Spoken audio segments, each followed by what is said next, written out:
Yes, last week we mentioned a debate that I had some years ago with Professor Stroll at the University of British Columbia. Professor Stroll said that the documents of the New Testament were simply not adequate to get a picture of Jesus.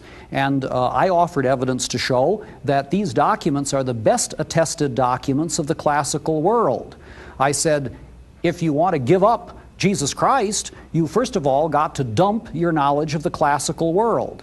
Professor Stroll said, fine, I will throw out the classical world.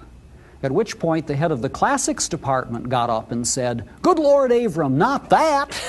I mean, you can't just toss out Greco-Roman antiquity because you don't want to face the documents that present Jesus Christ. Last week we went over these documents and we showed that these documents are sound historical materials for understanding who Jesus actually was. And as William F. Albright said, they can't be myth, they can't be legend, because in his opinion, every one of the books of the New Testament documents they've got on their shelf at home or in the New Testament was written by a baptized Jew between the time of 45 to 75 AD, probably 50 to 80 in his opinion. But you went back and showed us it's probably more likely under 65, right back to the time of Jesus. Yes, in any case, there's no doubt but what these documents were in circulation while hostile witnesses to Jesus were still alive. And the existence of those hostile witnesses means that the writers could not have fabricated or altered or changed the material about Jesus and gotten away with it. Yeah, let's give an illustration. If I was to ask all the people that are above 30, where were you at, and do you remember, and how did you feel when you heard the President of the United States has been shot, referring to Kennedy?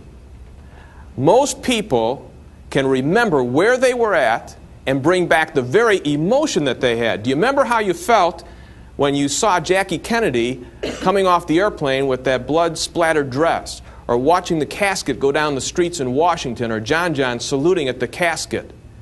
I mean, people can remember that vividly, but the fact is it happened in 1963, which is 24, 25 years ago. If somebody was to come out and say, you know, this is how Kennedy really died. There was an Indian standing on the street in Dallas, and he had a bow and arrow. And he took the bow, shot the arrow, and got Kennedy right in the head. That's how he died. All the people that were eyewitnesses on the streets in Dallas, and all the people that have watched it on television, even though it was 25 years ago, we would say no, because we're still living. It happened that many years ago. Same thing with the gospel records. Isn't that what you're saying? Certainly.